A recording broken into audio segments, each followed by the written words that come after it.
They thought nobody would notice. Nobody would connect the dates. Nobody would line up the paperwork. Nobody would ask why a charity connected to Meghan and Harry seemed to move through controversy after controversy, while the answers remained buried beneath layers of press releases, rebrands, and carefully chosen words. But now, a trail stretching across years is raising a question that refuses to go away. Was this simply a struggling charity making difficult decisions behind the scenes, or was something much bigger hiding in plain sight the entire time? Look closely at two dates: March 14th, 2024, April 23rd, 2026. On the surface, they seem unrelated. Different years, different events, different headlines. Yet the deeper investigators dig, the more those dates appear connected by a paper trail that has become impossible to ignore. One date belongs to Meghan and Harry's charitable operation. The other belongs to the United States Treasury Department. And somehow those two worlds seem to be drifting toward each other in a way that nobody expected. Today, more than $8 million reportedly sits connected to the charitable structure Meghan and Harry built. Yet one basic question remains strangely unanswered. Who is actually holding the money? Who controls it? Where exactly does it sit? That sounds like a simple question. It should have a simple answer. But according to public records, that answer remains frustratingly difficult to find. Meghan and Harry's crisis,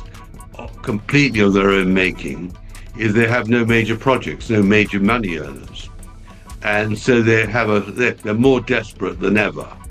And I think that they don't know what to do. And that is where the mystery begins. Because only months after the organization quietly shifted into a new nonprofit structure, federal officials announced plans to crack down on the exact type of arrangement that critics say can make financial oversight harder to follow. Was it coincidence? Was it timing? Or was it a sign that regulators were already looking at a growing problem across the nonprofit world? Nobody is claiming a crime occurred. Nobody is claiming wrongdoing has been proven. But what cannot be denied is that the sequence of events is attracting attention for all the wrong reasons. The deeper you go into the filings, the stranger the picture becomes. For years, the public image remained polished. There were headlines about streaming deals, lifestyle brands, public appearances, carefully curated photographs. Yet buried inside tax documents was a completely different story. A story told not through interviews or speeches, but through numbers. And numbers can be stubborn things. One of the first questions raised involved oversight. According to public reporting, the organization's governing structure appeared unusually small for a charity handling millions of dollars. Critics argued that independent voices were largely absent. Supporters said founders often maintain close control over their own charitable missions. Two completely different interpretations of the same arrangement. Yet that debate became even louder when questions about spending began surfacing. The numbers showed millions flowing out while fundraising totals appeared far smaller than earlier years. Defenders described the spending as part of a long-term strategy. Critics described it as a warning sign. Same figures, same documents, completely different narratives. And that's where the confusion starts becoming difficult to ignore. Because when one side calls something a carefully designed plan and the other side calls it a financial burn rate, ordinary observers are left wondering which version of reality is closer to the truth. Then came another controversy. Reports emerged suggesting that millions of dollars appeared in one year's filing instead of another. Again, explanations were offered. Accounting delays happen. Paperwork gets updated. Timing differences occur. But the explanation itself became part of the controversy because people started asking why such a large amount appeared to shift from one reporting period into another. Was it harmless bookkeeping? Maybe. Was it something more significant? Nobody could say for certain.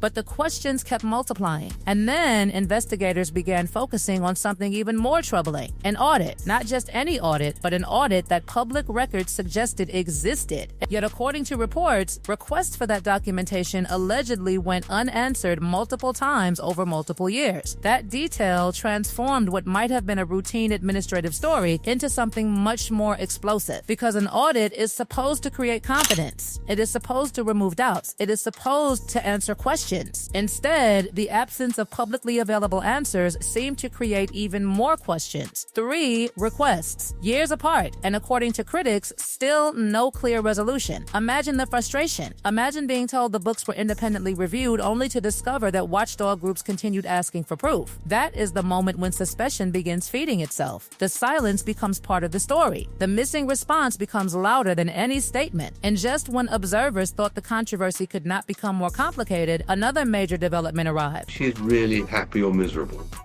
Whether she realizes what an awful fate awaits her in the years to come when she hasn't got any appeal at all, and people on the whole are bored to death with her and her jam and her silly speeches and ridiculous shots on Instagram, and suddenly becomes an irritating irrelevance. Suddenly, the focus shifted from audits and spending to governance itself. Questions about oversight, questions about accountability, questions about whether enough safeguards existed inside the organization to prevent potential conflicts. Supporters dismissed the criticism as politically motivated attacks. Critics argued the concerns were serious, and somewhere in the middle sat a growing stack of documents that refused to disappear. What makes this entire saga so fascinating is not any single allegation. It is the pattern. The way each controversy seems to connect to another. The way every answer appears to generate 3 new questions. The way silence keeps appearing exactly where clarity is expected. Maybe there is a perfectly reasonable explanation for everything. Maybe every document, every filing, every delay, and every restructuring decision will eventually make complete sense. But until those answers arrive, the mystery continues growing. Because when millions of dollars, unanswered questions, disputed narratives, and government scrutiny all begin appearing in the same story, people naturally start paying closer attention. What happened next is where the story stopped looking like ordinary charity drama and started looking like a countdown clock. Because while public attention remained focused on celebrity headlines, something major was happening behind the scenes. A quiet restructuring, a new name, a new organizational model, and according to critics, a move that would soon find itself directly in the path of changing federal scrutiny. The public was told the changes represented growth, expansion, a broader vision, bigger ambition. But when observers looked beneath the glossy language, they found a very different picture emerging. Reports pointed to staff reductions, key departures, falling donations compared to earlier years. Suddenly, the word expansion began sounding less like a description and more like a marketing slogan. And then came the question nobody seemed able to answer. Who exactly was the sponsor? The organization reportedly shifted into a fiscal sponsorship arrangement, a structure where another nonprofit may oversee certain administrative and financial functions.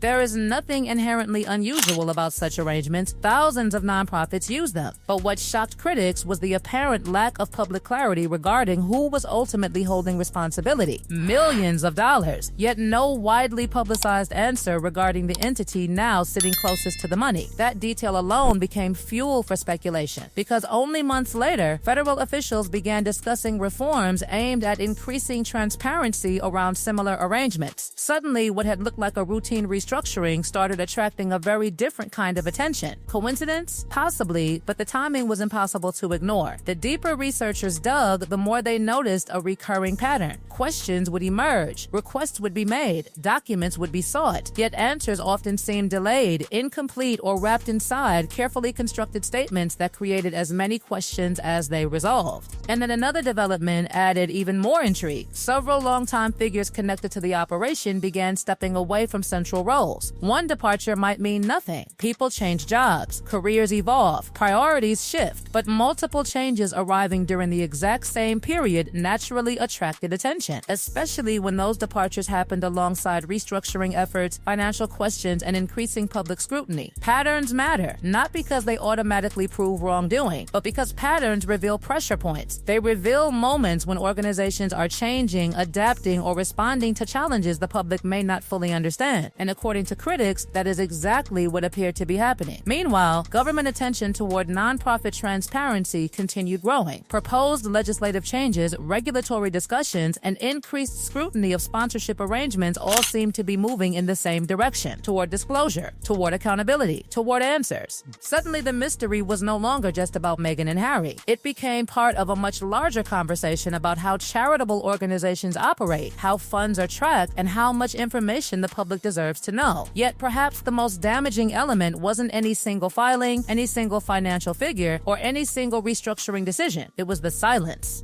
The silence surrounding audits, the silence surrounding sponsorship details, the silence surrounding unresolved questions that continued hanging over the organization year after year. Because silence has a strange effect on public perception. Every unanswered question grows larger. Every missing document becomes more important. Every delay begins looking intentional. Whether that's fair or unfair almost becomes irrelevant. The perception itself becomes the story. And that's exactly where things stand now. A charity connected to two of the world's world's most famous public figures finds itself surrounded by debates over governance, finances, transparency, oversight, and accountability. Supporters insist the attacks are exaggerated. Critics insist the concerns are justified. Regulators continue watching. Journalists continue digging. And the paperwork continues speaking. Not through dramatic headlines, not through television interviews, not through public relations campaigns, but through dates, numbers, filings, missing answers, and a sequence of events that refuses to stop raising eyebrows. The biggest mystery of all remains remarkably simple. If everything is exactly as straightforward as supporters claim, why do so many basic questions continue lingering years later? Why do critics keep returning to the same documents? Why does every attempt to close the chapter seem to open another one? Maybe the answers are completely innocent. Maybe future disclosures will settle every concern once and for all. Or maybe this story is only entering its most revealing stage. Because when financial records, regulatory interest, organizational restructuring, leadership changes, and unanswered questions all converge at the same moment, experienced investigators know something important. The real story usually isn't the headline everyone is reading. It's the document nobody has seen yet. And somewhere inside that growing stack of paperwork may be the answer that finally explains why this controversy refuses to disappear, why the questions keep multiplying, and why the silence surrounding this charity has become louder than any statement ever released.